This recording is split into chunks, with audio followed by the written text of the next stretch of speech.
Hi guys, if you've been watching the news, you know that Australia has been hit really badly with bushfires all across the country. So we've refrained from uploading on this channel purely because it felt really inappropriate to be uploading fun vlogs while people we know are battling fires and losing their homes and livelihoods.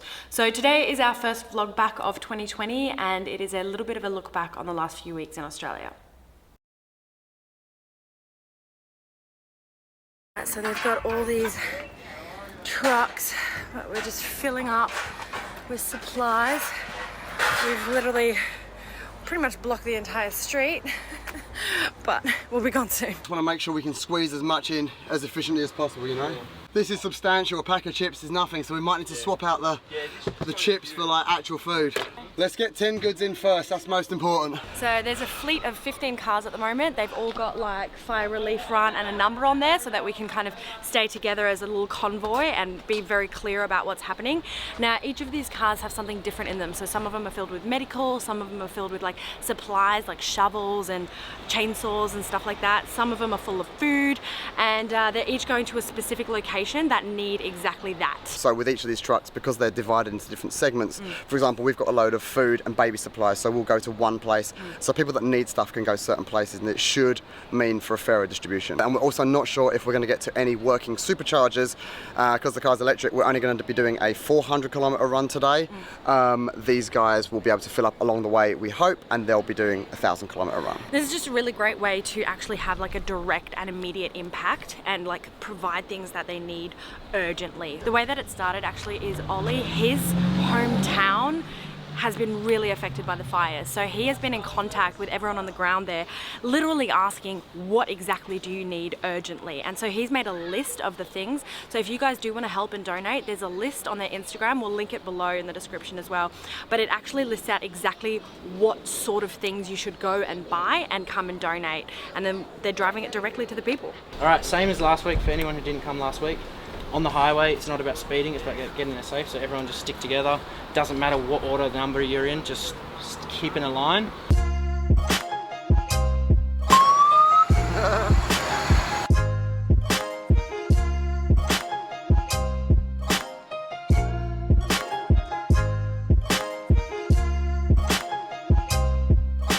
This is the entire like convoy of cars. We're all driving back to back, and we've had a quick stop here so that everyone can have like a little pee break, fill up, get some water, things like that. And now the next stop we're going to is Bundanoon. I'm not sure how much I'm going to be able to film in Bundanoon, just because we've really got to remember that we've got to be respectful. These are people that have lost everything, and I don't want to walk in with a big old camera.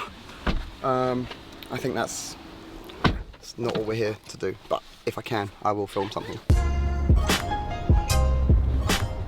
We have just arrived in Bundanoon, and it's weird, like we're seeing parts are completely unaffected, and then like there's like a line in the ground and it's just black for like 50 or 100 meters at a time. It's yeah, it's pretty weird to see, I'll be honest.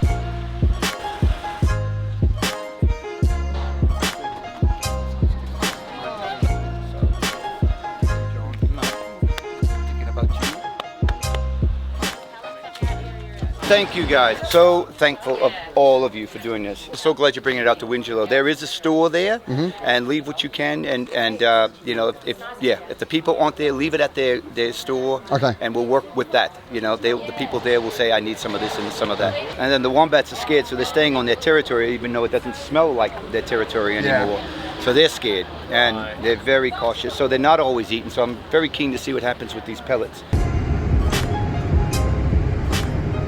They are literally carrying water in the same direction that we're going here. Yeah. You're starting to see that smoke haze come through the trees. Yeah. And that's not far off. Like that smoke is about 100 meters away, so. So I think we're stopping here. This is the next drop-off point. Basically, these little towns have like designated spots, like a general store or something, where we are dropping most of the supplies so that the residents of the town can just go there and pick up stuff as and when they need it. One of the main things that people are asking for is these feeders, these big pipes with like, it's a big gutter with like a vacuum seal on the top and the bottom, and then a little U-bend that is open. So the trick is you fill it up with water and then flip it over so the U-bend is down, and then it creates some sort of suction, but it means that the koalas and the roos and the wombats can still go and like drink at it like a water fountain for a bird. So that's kind of what those things are up there.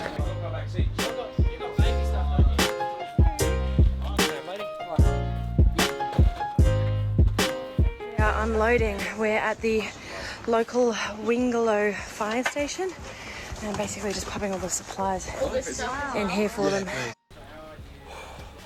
Alright, that's our car. Empty now.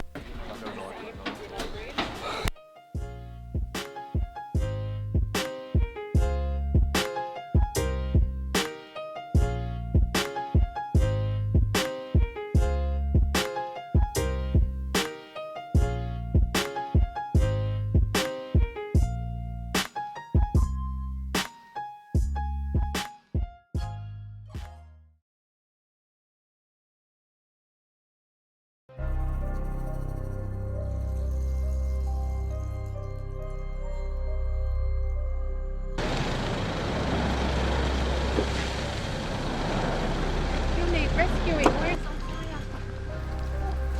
Can you move back?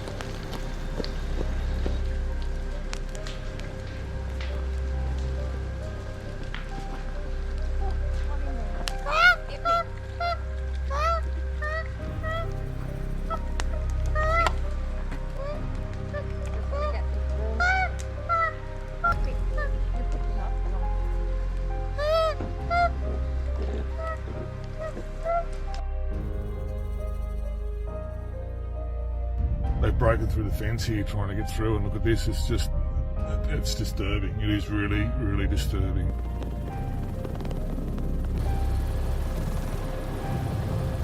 We've got family, we've got our lives, and we've got great neighbours and great friends, and they all rally together.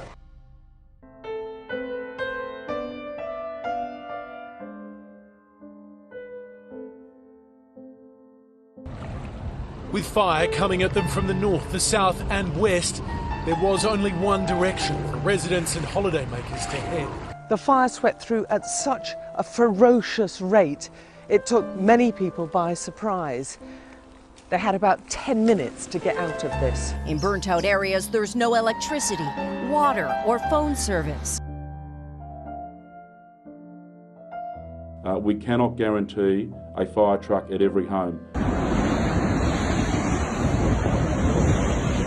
We cannot guarantee an aircraft will be overhead every time a fire is impacting on your property. Here, a home is totally surrounded by flames dangerously close.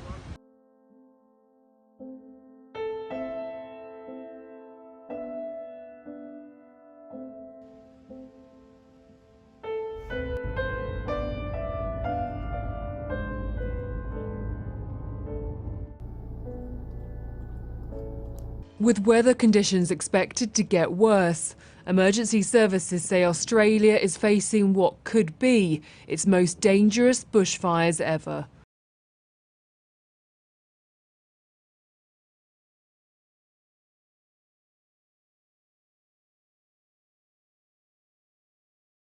What do you want to see the Prime Minister do?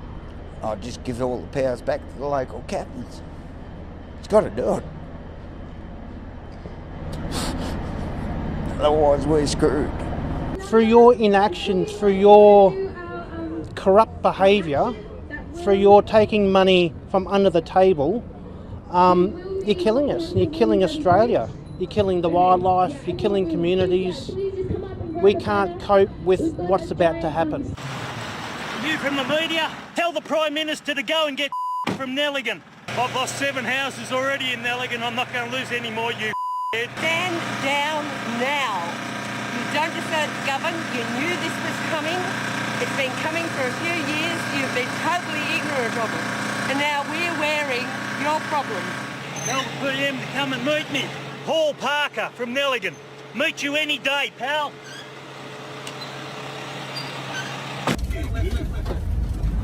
What's up, Paul?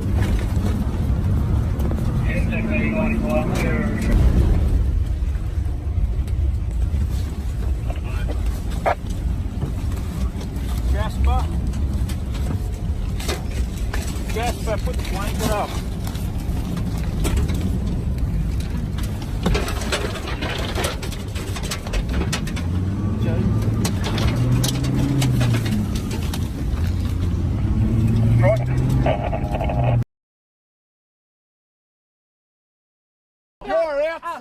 You are out. What about the people who are dead now, Mr. Prime Minister? What about the people who have nowhere to live? You're not welcome, you What do you think Scott Morrison should do at this stage then, the Prime Minister? out of this country because he don't deserve to live in this country anymore. They're very good at speaking, but they're not very good in their actions. The whole match was tough for me to breathe, to get some fresh air, to get some air at all. It was really scary. I like couldn't breathe. I didn't know what to do. I had the feeling like I'm gonna collapse.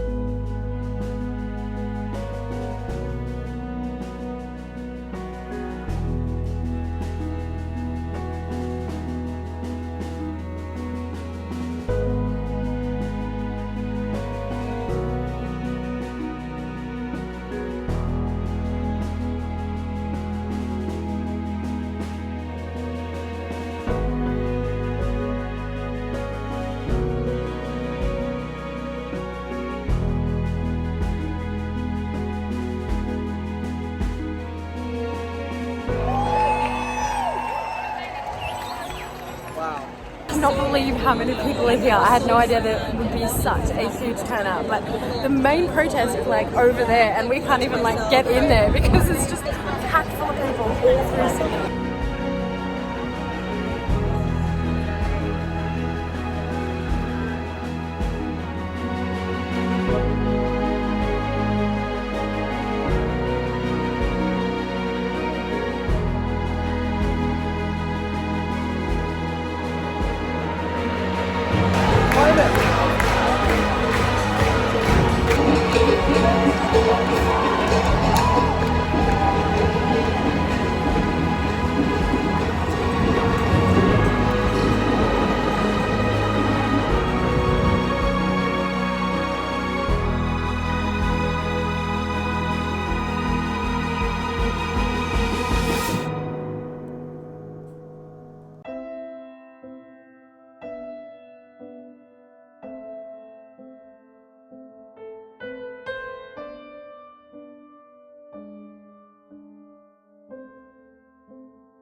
We've got to keep reminding ourselves that catastrophic is off the conventional scale. This fire has been so intense.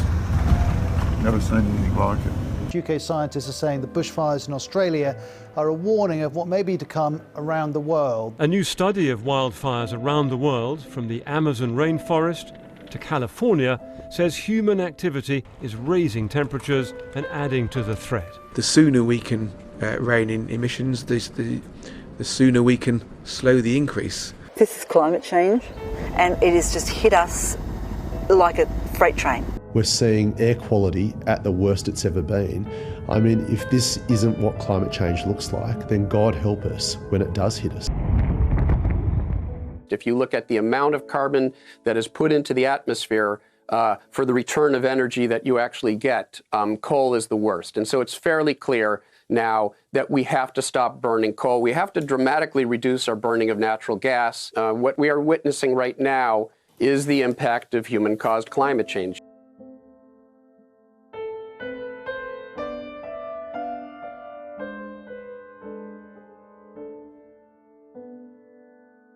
We fought a fire front and now we have to fight to rebuild this place.